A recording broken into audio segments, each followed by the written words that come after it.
Ya, program ini tidak lagi menjadi bancaan sebagian orang saja. Hanya mereka yang punya koneksi dengan orang dalam yang bisa menikmati program ini. Oleh karena itu, akses informasi registrasi JPS haruslah dipermudah. Akan lebih bagus juga apabila pendaftaran dilakukan secara online seperti Prakerja Bukan.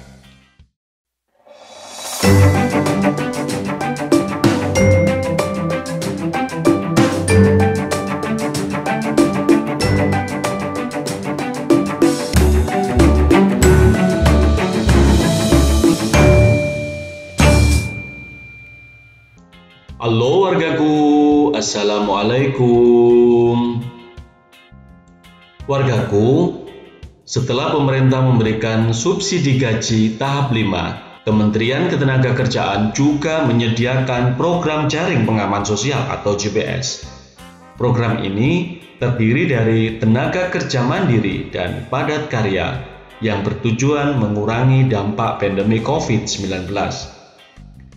Untuk meringankan beban masyarakat dan pekerja yang terdampak, tenaga kerja mandiri diterapkan untuk membentuk wirausaha, sehingga bisa menciptakan lapangan kerja bagi masyarakat sekitar. Program ini dilakukan melalui kegiatan pemberdayaan dan berkelanjutan. Sementara itu, wargaku padat karya adalah program Kemenaker yang menyasar para penganggur dan setengah penganggur. Program ini dilakukan melalui kegiatan pembangunan fasilitas umum dan sarana produktivitas masyarakat dengan banyak tenaga kerja. Banyak di antara warga masyarakat yang mencoba login ke jps.kemenaker.go.id untuk mendaftar jaring pengaman sosial ini. Sebelum kita lanjut, bagi warga yang belum tahu channel ini, silakan klik subscribe dan tekan loncengnya juga, biar warga senantiasa mendapatkan informasi video-video terbaru dari channel ini. Wargaku, barangkali warga juga menjadi bagian dari warga masyarakat yang menanti-nanti program bantuan sosial selanjutnya. Bantuan sosial dari pemerintah memang sangat dibutuhkan untuk menghadapi pandemi COVID-19. Salah satu yang menarik perhatian warga masyarakat saat ini adalah program pengembangan dan perluasan kesempatan kerja melalui jaring pengaman sosial atau JPS dari Kementerian Ketenagakerjaan. Banyak di antara warga yang mencari apa itu JPS dan bagaimana cara mendaftar JPS. Mereka berharap tata cara pendaftaran JPS dapat dilakukan sama seperti kartu prakerja. Untuk ikut kartu prakerja, cukup login ke website prakerja lalu melakukan registrasi. Lantas, apakah untuk mendaftar JPS bisa juga online dengan login ke website jps.kemenaker.go.id? Banyak sekali warga masyarakat yang mencari dengan kata jps.kemenaker.go.id untuk mendaftar program JPS ini. Namun, ternyata website dengan alamat jps.kemenaker.go.id tidak dapat diakses. Kemenaker ternyata belum menyampaikan secara resmi wargaku bagaimana cara daftar JPS beserta mekanismenya. Yang baru diumumkan kepada kita adalah apa itu program JPS. Menariknya, banyak sekali warga masyarakat yang sudah mencari tahu apa syarat dan cara mendaftar jaring pengaman sosial dari Kemenaker ini. Padahal isinya hanya berupa rilis umum Kemenaker mengenai jaring pengaman sosial. Oleh karena itu, wargaku perlu adanya komunikasi terbuka, lebih jelas dan detail dari Kemenaker agar masyarakat bisa mendapatkan informasi pendaftaran JPS dengan benar. Sehingga program ini tidak lagi menjadi bancaan sebagian orang saja. Hanya mereka yang punya koneksi dengan orang dalam yang bisa menikmati program ini. Oleh karena itu, akses informasi registrasi JPS haruslah dipermudah. Akan lebih bagus juga apabila pendaftaran dilakukan secara online seperti Prakerja Bukan. Nah, dari informasi yang ada, JPS rupanya hanya melanjutkan program yang sudah dilakukan sebelumnya. yaitu program tenaga kerja mandiri dan program padat karya. Apa itu tenaga kerja mandiri JPS?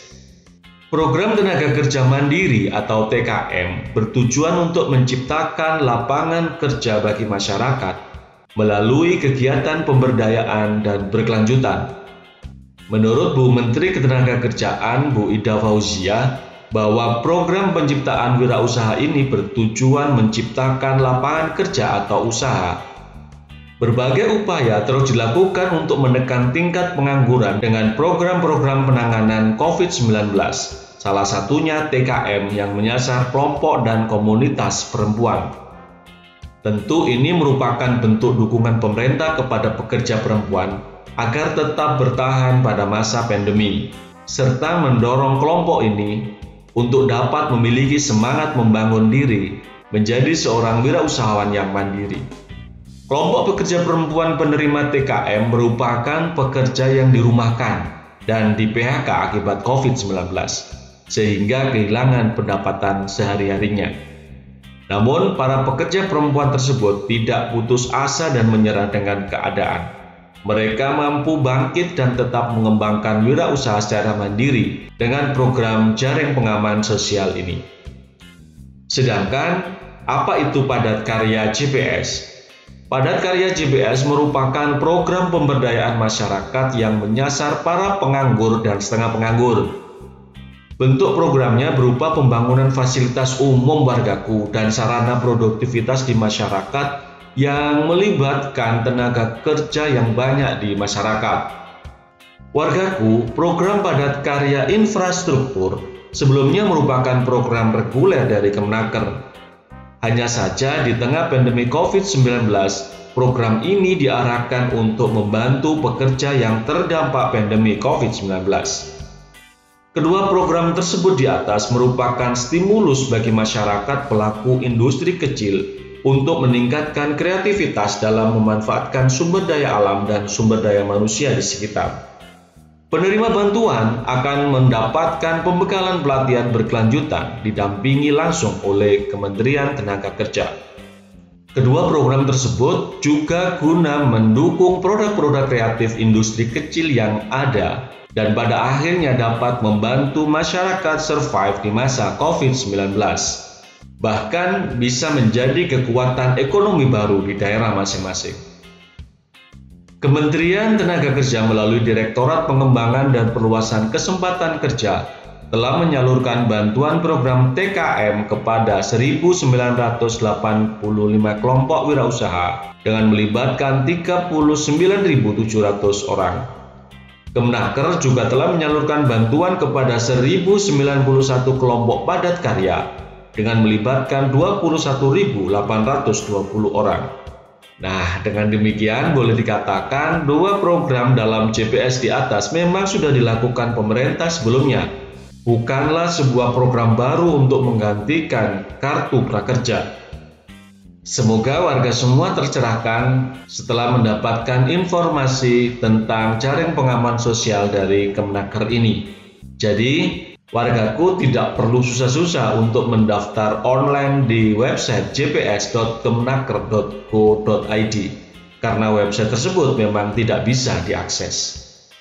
Terima kasih wargaku sudah menonton. Semoga informasi tadi bermanfaat buat warga semua. Pesan saya, meskipun ada informasi yang menyenangkan berupa bantuan dari pemerintah, warga perlu berhati-hati, warga perlu bersabar. Carilah sumber yang terpercaya sehingga warga tidak ketipu. Dan jika video ini bermanfaat buat warga semua, jangan lupa klik like dan sebarkan di grup-grup WhatsApp yang warga miliki. Salam Desa Maju.